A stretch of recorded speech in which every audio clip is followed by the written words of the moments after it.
Hello and welcome. And today I have some amazing news. The sanke koi fry have finally hatched.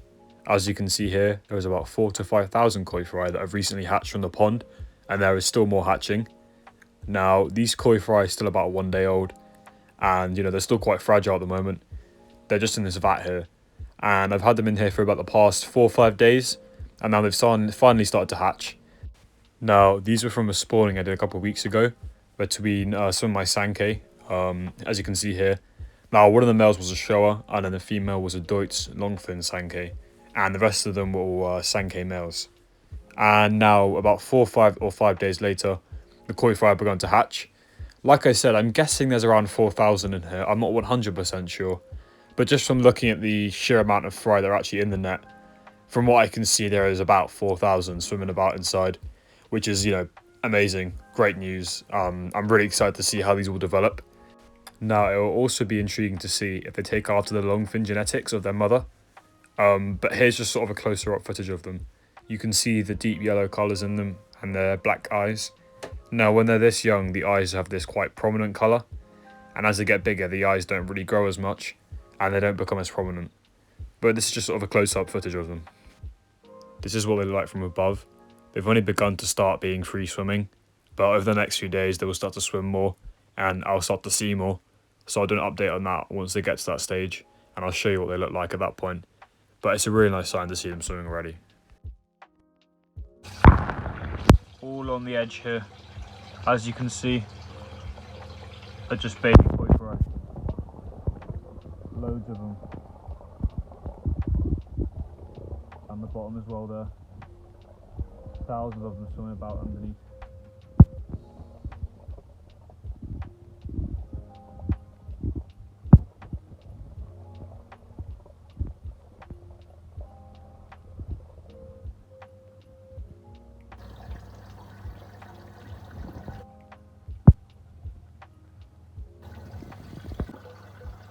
You can see a nice one right here. If I can get it to focus. That's them really close up. Now these are sanke. You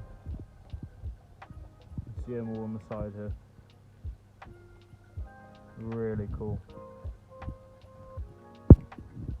You see their little eyes. Now the reason so many of them are on the side is because they slowly sort of climb themselves up to get their first breath of air.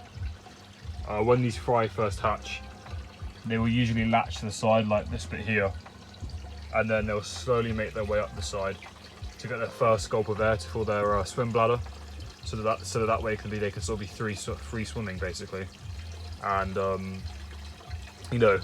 be able to float around and swim around properly. Now for the first few days I won't have to feed them because they will eat their yolk sac that will be underneath them. But after the first few days I'll get them on some daphnia and some brine shrimp, or just some natural invertebrate that I can get from the local area. I have a few nature ponds that are full of sort of very microscopic invertebrates which I can chuck in here. But yeah, they're doing really well. I have to keep a close eye on these guys though, because I want to at least get 10 decent fish out of these thousands in here. Because that's the idea behind a home hobby spawning, is just try and get a few nice ones out of it. Because there's something special about having your own homegrown koi per se. So I have to keep a close eye on these guys and give you updates on them pretty much every day on how they're doing. Now the 6 day or 5 day old koi fry in here that are just completely random, not too sure what they are doing quite well. I will be doing a video on them probably the next day or two about moving these guys, because I've got to get them out of this tub now, and I'll either move them into this tank here or into this tank here.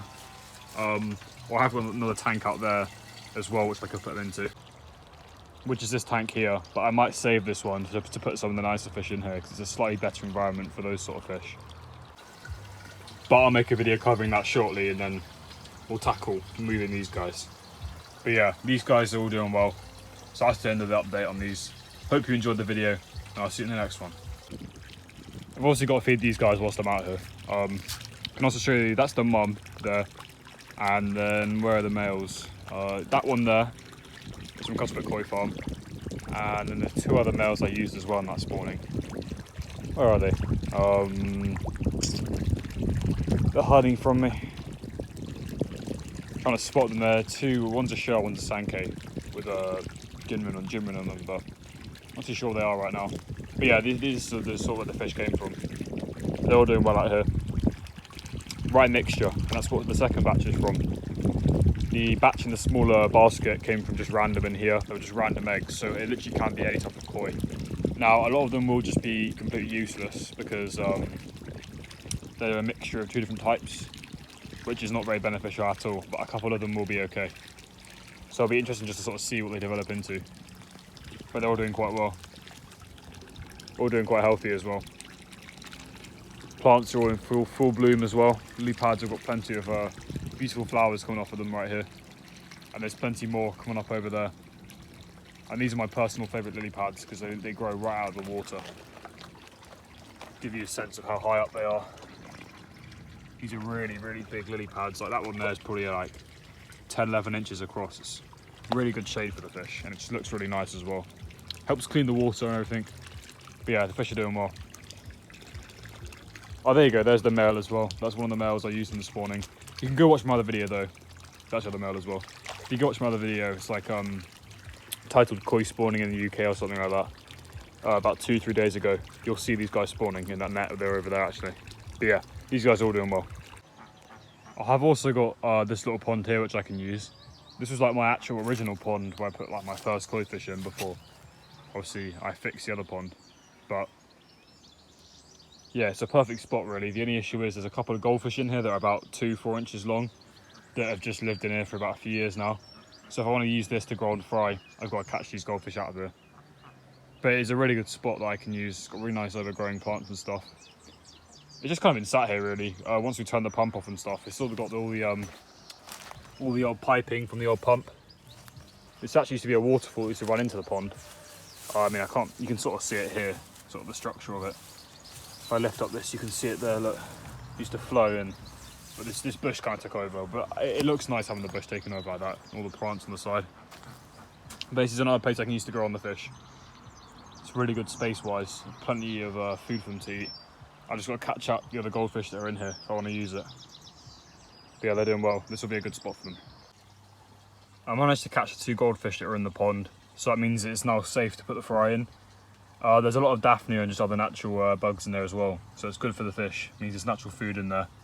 But yeah, these are the 2 goldfish that are in that pond. I have no idea how long they're in there. This one was actually probably a baby of that one. Small little goldfish, that one, and this one's just a pregnant comet. Pregnant female comet, but yeah, glad I got them out.